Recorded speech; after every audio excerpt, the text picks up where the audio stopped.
एकदा काय झालं, एका गावात की नाही एक माणूस होता. तो रोज नदीवर स्नाना करता जायचा.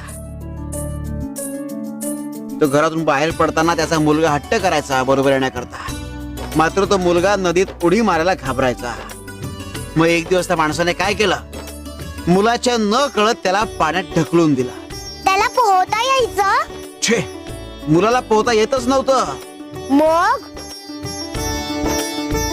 तो पाण्यात पडला, हातपाय मारायला लागला. मग आता तो मुलगा बुडणार. त्या क्षणी त्या वडिलांनी त्याला बाहेर काढला. पुन्हा एकदा वडिलांनी मुलाच्या न कळत त्याला पाण्यात ढकलला. आता आम्हाला सांग, ह्यावेळी मुलाने किती वेळ तग धरला असेल? त्याने पुन्हा तेवढाच वेळ तोक धरला असेल. त्याने मागच्या वेळेपेक्षा 10 पट